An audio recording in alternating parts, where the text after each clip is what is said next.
You're listening to an Airwave Media Podcast.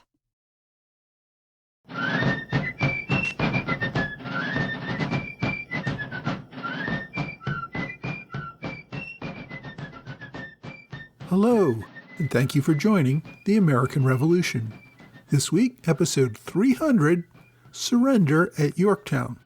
Last week, we covered the tightening noose around the British Army at Yorktown, Virginia, in October of 1781.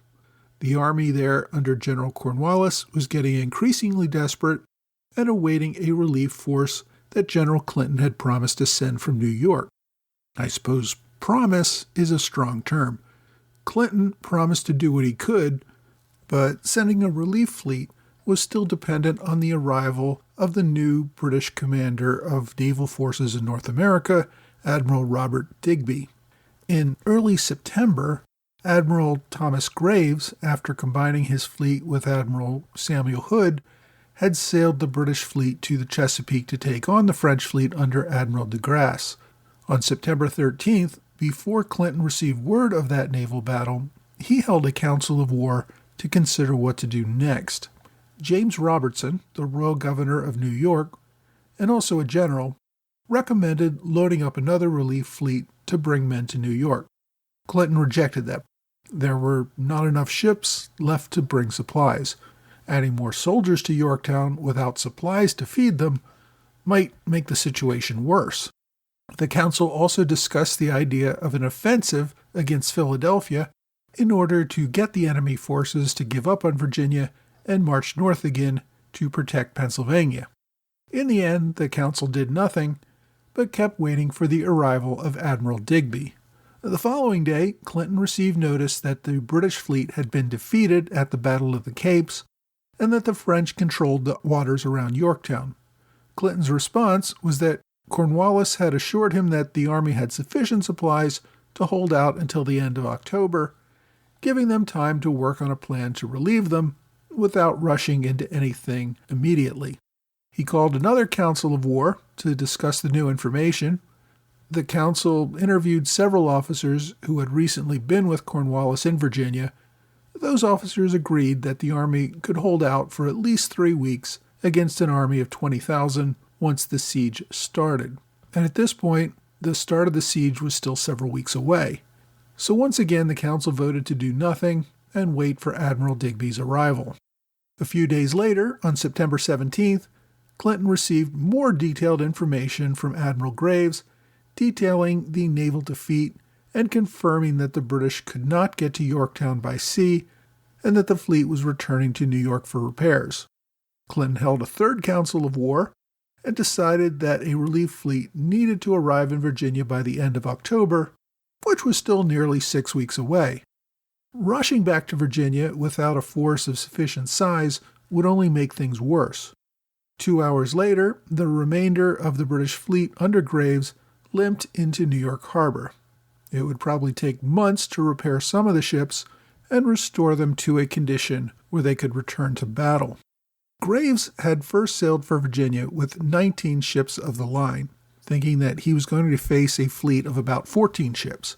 Instead, he faced off against 28 ships of the line. A few days after Graves returned, Clinton received a note from Cornwallis informing him that French Admiral de Barras had joined Graves. So now the French had a total of 36 ships of the line in Virginia. There was no way the British could overpower that fleet anytime soon. Even if the British could repair the ships quickly and Admiral Digby arrived with his expected 3 additional ships of the line, that fleet would be nowhere near the size of the enemy fleet in Virginia. So on September 23rd, the Council of War met again, resulting in General Clinton's letter to Cornwallis, tentatively hoping to send a relief fleet from New York on October 5th. Clinton, however, still had concerns. Given the size of the French Navy, it was not clear that the British relief fleet could even find a place to land a reinforcement army safely nearby, and that army could link up with Cornwallis in Yorktown. Such an effort might only make the loss even greater. The following day, September 24th, Admiral Digby finally arrived in New York. Digby confirmed that he did not have any large number of ships arriving anytime soon. He had brought Prince William, the third son of King George III. William was serving as a midshipman and was the only member of the royal family ever to visit America up until this point. And while the prince did much for morale, he could not offer much hope of military relief for Yorktown. By this time, General Clinton seemed more preoccupied over being blamed for a loss than coming up with an effective way to extricate Cornwallis and his army. At yet another council of war, he suggested that Cornwallis might just try to escape. All the other officers at the council thought this was unrealistic. Clinton also brought up the idea of a diversionary attack against Philadelphia again, which the council once again rejected. Admiral Digby offered the ships that he had brought with him to supplement Admiral Graves' relief fleet, but Digby declined to take command of the fleet himself. After a couple more ships of the line arrived in New York from Jamaica on October 11th, the British fleet was up to 25. Even so, Digby clearly did not want to take command of what he saw was a losing fight. The British plan seemed like a long shot. The French Navy was keeping its distance from Yorktown. The British hoped to slip into Yorktown and offload an army, while the remainder of the Navy kept the French fleet away. As I said, this seemed pretty unlikely to work, and it relied on the enemy making several mistakes. But it was the best plan they had. In trying to pull off this action, it was quite possible that the British fleet might be captured or destroyed, leading to a far greater loss than the loss of just Cornwallis's army. The British repeatedly pushed back the launch of the relief fleet. Initially, Clinton hoped they could depart on October 5th, then it got pushed back to the 8th, then the 12th, and then again to October 17th. On that date, the relief fleet finally sailed out of the harbor, but then had to wait until the 19th for favorable winds to sail south. Clinton still relied on Cornwallis's assessment that his army could hold out until the end of October. That assessment proved overly optimistic. As we covered last week, the Allied forces captured the final British redoubts on October 14th and were bearing down on the main British army inside Yorktown. We left Cornwallis last week on October 16th, trying desperately and without success to spike some of the growing number of enemy cannons arrayed against him. Cornwallis continued to receive notices promising help from New York, but they were frustratingly vague on when or how much help would arrive. That night, Cornwallis determined that his army just needed to make its own escape. Cornwallis probably would have had a much better chance of succeeding several weeks earlier, but doing so would have meant abandoning his loyalist allies and possibly getting caught by the enemy on the march. Given Clinton's promises of reinforcements, Cornwallis had opted to sit tight. But now, with the enemy on the verge of overrunning his lines and no British fleet in sight, Cornwallis was out of options. The French fleet still kept its distance, giving the British the ability to cross the York River, where they still held an outpost at Gloucester Point. Overnight, Cornwallis would leave a small portion of his army to keep up fire against the enemy, while the bulk of his army crossed the river in small boats to Gloucester. They would have to abandon most of their cannons and supplies in the crossing. Once in Gloucester, they could defeat the small French army of about 800 and fight their way north through Virginia, Maryland, Pennsylvania, and New Jersey to make it back to New York. Now, you might think this sounds like a pretty crazy maneuver with no hope of success, and you'd be right. The odds of marching his army over 400 miles through enemy territory with almost no support verged on the impossible. But Cornwallis saw that as his best hope at this point. The British had 16 large rowboats to cross the York River. It was a dark and cloudy night, which helped shield the British actions from the enemy. Around 10 p.m., the first ships began ferrying soldiers from Yorktown to Gloucester Point. As the night wore on, those storm clouds turned into an actual storm. Thunder and lightning accompanied a downpour of rain. Winds blew the waters into waves. Several of the ships capsized, drowning many of the occupants. The rain also increased the river currents so that several ships were forced downstream into the bay. By 2 a.m, Cornwallis called off the effort with most of his army still in Yorktown. The storm subsided in the morning after sunrise, but by then it was too late to do anything. Cornwallis called his own council of war. The officers agreed that their fortifications were collapsing. Enemy fire and disease had decimated their ranks, and those who could fight were too exhausted to fight well. At 10 o'clock in the morning of October 17th, a British officer marched out of the British lines waving a white handkerchief. A drummer boy accompanying him, beating out a call for parley. The Allied guns ceased fire, and the officer informed the Allies that Cornwallis wanted to discuss surrender. General Washington feared that Cornwallis might draw out negotiations in the hopes that a British relief fleet might still arrive. So Washington demanded that Cornwallis offer terms within 2 hours. When the British failed to appear within 2 hours, the Allied cannons resumed fire. Almost immediately, Cornwallis's second-in-command, General Charles O'Hara, appeared on the British lines holding their terms. Washington reviewed the terms. Although he found some points that he would dispute, the terms did seem like part of a good-faith effort to surrender. So Washington agreed to maintain the ceasefire until the following morning. The following morning, October 18th, 4 officers, 1 American, 1 French, and 2 British, met at a nearby house owned by a merchant named Augustine Moore to work out the details of the surrender. The team completed 14 articles of capitulation. The British prisoners would be marched to Winchester, Virginia, and Frederick, Maryland, and there would be 1 British officer for every 50 soldiers. The other officers would be released on parole and permitted to return to New York or Britain on the condition that they no longer fight until exchanged. The French Navy would carry the officers to New York under a flag of truce. Sick and wounded prisoners would be provided with care in hospitals. The British agreed to turn over their artillery, arms, supplies, and public stores without destroying them. This included British ships and boats that were still in the waters around Yorktown. At 2 p.m. the following day, the British Army would march out of their lines with shouldered arms and colors cased. Normally, an honored foe would be permitted to fly their colors as they marched out, but the British were denied this honor because the Continentals who surrendered at Charleston were also denied that honor. So now the Continentals were denying it to the British. Officers were permitted to retain their sidearms. All officers and soldiers could retain private property. Property that had been looted from the Americans would be returned. Loyalists captured with the British Army would not be punished by the Army, but the Americans insisted that the articles would stipulate that they would be accountable under civil law, meaning that loyalists who had deserted or betrayed their country could be tried, convicted, and executed. Cornwallis accepted the terms, only requesting that the British frigate Bonetta, nearby, be permitted to carry dispatches back to New York following the surrender and informing General Clinton of the defeat.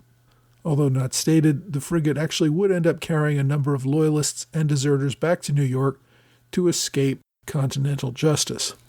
The two sides haggled over the terms well into the night. Washington informed the negotiators that their time was up. Cornwallis would agree to the articles by the following morning so that the surrender could take place at 2 p.m. as planned. At noon the following day, October 19th, the French and American armies assembled in 2 lines which extended for more than a mile. Generals Washington and Rochambeau prepared to take possession of the army under General Cornwallis.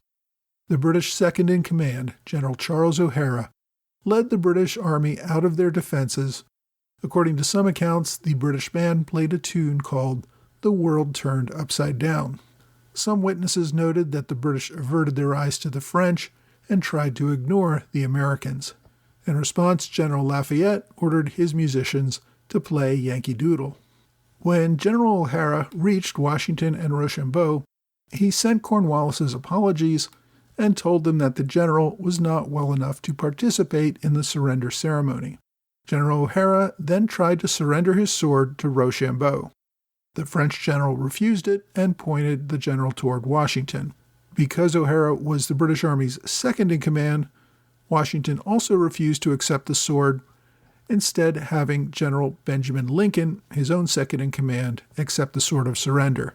This was also a direct reversal of what had happened a little over a year earlier when General Lincoln had had to surrender his own sword to British forces at Charleston.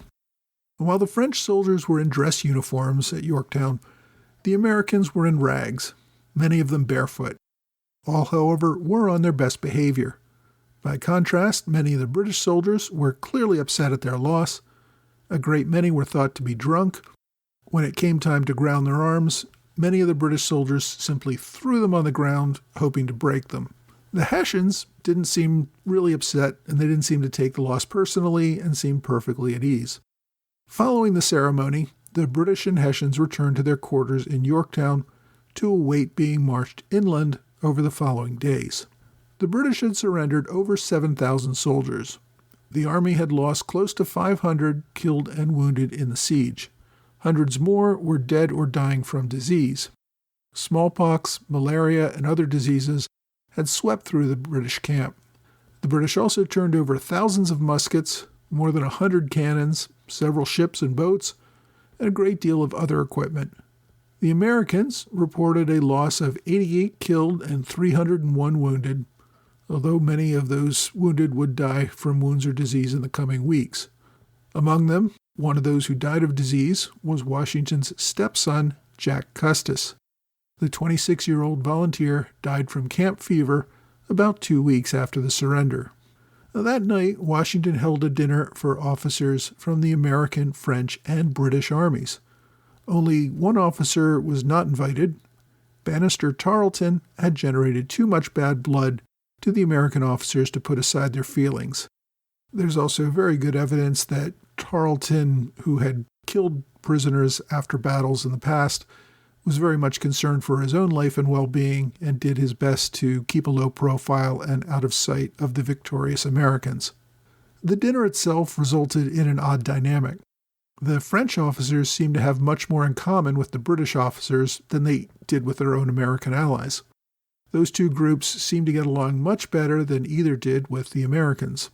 The Hessian officer, Johann Ewald, noted there was a great deal of enmity between the French and American officers. General Cornwallis failed to attend the dinner, but did feel well enough to visit with French General de Vionmenil that evening. Despite efforts to encourage Admiral de Grasse to engage elsewhere, especially Charleston, the admiral demurred and returned to the West Indies. The British prisoners were marched inland. On October 19th, the same day as the surrender, General Clinton personally took command of a relief army aboard the British fleet that left New York. The fleet reached the Chesapeake on the 24th. They had not yet received word of the surrender, but soon realized what had happened and turned around and went back to New York. On November 4th, General Cornwallis, under the terms of his parole, boarded a ship for New York to meet with General Clinton and provide the details of the loss of his army. Following the victory, no one was sure what was going to happen next. The war would continue for another 2 years as both sides tried to figure it out. Just after the surrender, Washington wrote to General Nathanael Greene saying, quote, "My greatest fear is that Congress, viewing this stroke in too important a point of light, may think our work too nearly closed, and will fall into a state of languor and relaxation. To prevent this error, I shall employ every means in my power." On his return from Yorktown in November, Washington spent a week at Mount Vernon to mourn the death of his stepson with his wife Martha. He traveled to Philadelphia, where he actually spent about 4 months meeting with Congress and top officials and trying to decide next steps for the war. He then returned to his camp outside of New York to continue the standoff with General Clinton. By spring, he would settle into a home in Newburgh. The French army under Rochambeau remained in Virginia. The general was undecided whether he could offer more assistance to Washington in New York or march south to South Carolina to assist General Greene. In the end, his army spent the winter in Williamsburg before receiving notice the following summer that his army was being recalled. Rochambeau returned to France, although most of the army under his command was shipped to the West Indies to assist with the war effort there. Next week, we're going to deal with some more consequences of the surrender at Yorktown, as the war in North Carolina comes to an end with the evacuation of Wilmington.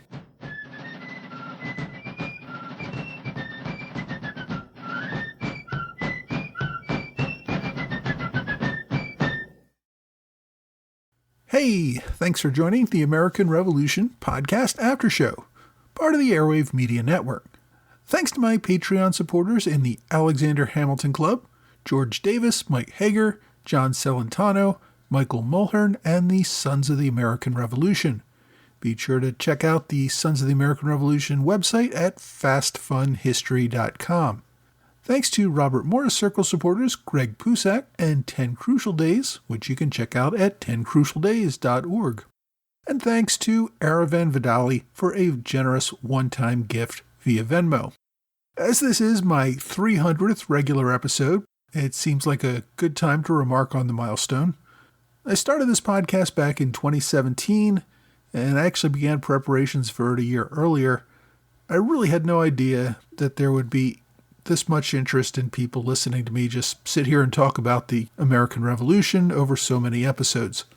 But you guys proved that there was an interest in this often overlooked era of American history. And it's really only because so many of you have been willing to support this show that I have been able to continue publishing new episodes and should be able to see it through to the end. Now that brings up another point. What is the end? Today's episode marks the end of major combat operations in the war. We've still got another 2 years before the final peace treaty, but there's a lot less military activity during that time, so I'm probably going to get through those 2 years much faster than I've covered a year of war up until this time. As we get closer to the treaty, I'd love to hear from you, my listeners, to help me decide where we should end this podcast. Would it end with the Treaty of Paris? Or should we get into the building of the new nation through the Constitution? To me, that's what really makes the revolution revolutionary, but it will kind of be a different discussion than the war itself. So what do you think? Should the podcast continue to cover the years after the war ends, or should we just have a clean break and end it? I'd love to hear from you on the topic. Turning to this week's episode, the surrender of the British Army at Yorktown would have significance far beyond just the surrender of Cornwallis's army. In hindsight, we know that it marked the end of major British military operations in America and began the serious discussions toward a peace treaty that recognized American independence. Sorry if that's a spoiler alert for anyone. At the time, however, it was seen as a great victory for the Americans, but the war continued. With the departure of the French Navy, the British once again effectively controlled the waters off the North American coast. The Continental Army was still on life support. Financing of the Yorktown campaign came primarily through French financial assistance and a little from Spain. France, however, was going broke by this time as well. It couldn't afford to keep sending money. Congress was unable to extract money from the states, who continually pleaded poverty and who didn't see a need to raise taxes, given that the British Army was essentially inactive by this point. The officer who Washington sent to Philadelphia with news of the victory at Yorktown arrived without a penny in his pocket. Congress wanted to provide him with some money, but they found that Congress had none to give either. The individual delegates had to dig into their pockets and provide the officer with some of their own personal money so that he could eat and have a room to stay in. That was how desperate things were, and it was why Washington was concerned that the victory at Yorktown would only be an excuse for Congress to provide even fewer resources for the army. In Britain, the news of the surrender at Yorktown had a powerful political impact. The first news of the loss reached London on November 25th. According to Lord Germain, Prime Minister North paced wildly, repeatedly exclaiming, "Oh God, it's over." The king wanted to continue the war and remain resolute, but his government had had enough. And we'll get into the details about the British reaction in a future episode, but this was the initial thinking and it played out that way. General Cornwallis was concerned that the defeat would ruin his reputation and military career. After briefly conferring with General Clinton in New York, Cornwallis sailed back to London to begin putting his spin on events. Cornwallis, quite frankly, tried to pin the blame on Clinton, arguing that Clinton had ordered him to take and hold the position at Yorktown and continually promised reinforcements that never arrived. Initially, General Clinton blamed the Navy. His reports to Lord Germain stressed that the naval intelligence informed him that Admiral de Grasse had brought a much smaller French fleet to America than was the case. After Clinton received Cornwallis's account, however, Clinton sent reports to London denying that he had compelled Cornwallis to remain in Yorktown. While he had recommended the site when Cornwallis initially moved to it, he had never instructed the general to remain there as a trap slowly built around his army. Because Cornwallis was in London and Clinton was still in New York, Cornwallis's version of events became what British officials and the British public heard most. After Clinton returned to London the following year, he published his own pamphlet denying Cornwallis's accusations that he had required Cornwallis to remain in Yorktown, or that his hopes of a relief force were solid assurances that caused Cornwallis to remain in his camp waiting for that relief. Clinton also added that Cornwallis had come to Virginia in the first place contrary to Clinton's orders. Clinton had instructed Cornwallis to remain in the Carolinas, and he only tried to deal with the situation after Cornwallis marched his army to Virginia anyway. Clinton also criticized Cornwallis for failing to attack the small Continental force under Lafayette before larger armies under Washington and Rochambeau arrived. Cornwallis had weeks in which he knew a larger enemy with reinforcements were on their way, and yet he did nothing. Cornwallis then responded by publishing his own rebuttal pamphlet that included much of the correspondence between the generals. As I said, in the end, Cornwallis's version became the one the public really adopted. Clinton was relieved of his command in North America, and although he would later be elected to Parliament and did receive a promotion to full general in 1793, his military career was really over after Yorktown.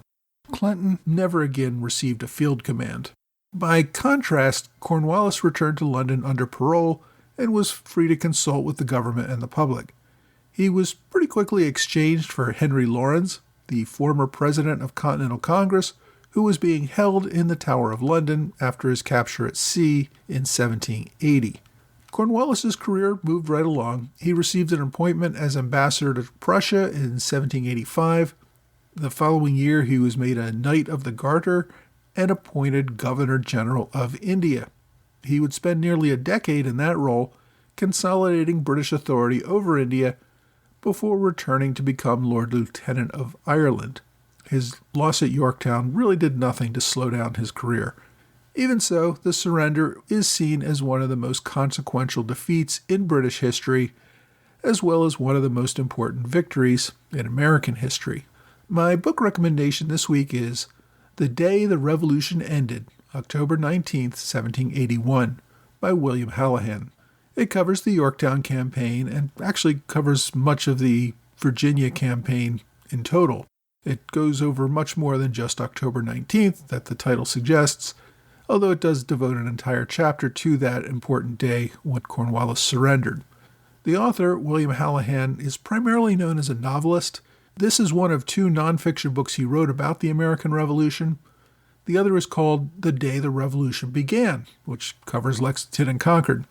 The Day the Revolution Ended was first published in 2009. It focuses, as I said, primarily on these events during the Virginia campaign as seen through the eyes of top military and political leaders. It's just over 250 pages, not counting notes and index, and is a pretty easy read. The author, Mr. Hallahan, passed away in 2018. His books are still widely available, so if interested, get a copy of The Day the Revolution Ended, October 19, 1781. My online recommendation is called The Campaign in Virginia, 1781, an exact reprint of 6 rare pamphlets on the Clinton-Cornwallis controversy. This is a book that was published in London in 1888, but as the title suggests, it's simply a reprint of primary sources regarding the controversy over Yorktown. As I said, Generals Clinton and Cornwallis both published a series of pamphlets and rebuttals to give their versions of what happened. All of these documents are included in this book. It also includes the original letters between Clinton and Cornwallis that they sent to each other during the campaign itself, as well as a great deal of correspondence and testimony of the records that Parliament reviewed in the years following Yorktown to determine what went wrong. In short, this is a great collection of primary source documents that were written by the actors themselves. Copies of this public domain book are available as free downloads on archive.org. And as always, I've included a direct link to it on my blog and website. My question this week asks, did George Washington ever see Lafayette again after the American Revolutionary War ended? Well, Lafayette left America at the very end of 1781, a month or two after the Battle of Yorktown. Lafayette then returned to America in 1784, the year after the Treaty of Paris finally ended the war. He spent a month with Washington at Mount Vernon. So the two did get together, see each other, and were able to reminisce about the war and lots of other good stuff. But this would be the last time that Lafayette and Washington saw each other in person. Their relationship would continue through correspondence until Washington's death in 1799. Lafayette's young son stayed at Mount Vernon for several years in the 1790s during the worst of the French Revolution. During that time, the Marquis was in an Austrian prison. In 1824, Lafayette would return to America again, this time for a national tour. Of course, by that time, Washington was long dead, as were most other leaders of the Revolutionary War. If you have a question you'd like me to answer, please reach out to me either via email or on Twitter, Facebook, Quora, or Reddit. Well, that's all for this week. I hope you will join me again next week for another American Revolution podcast.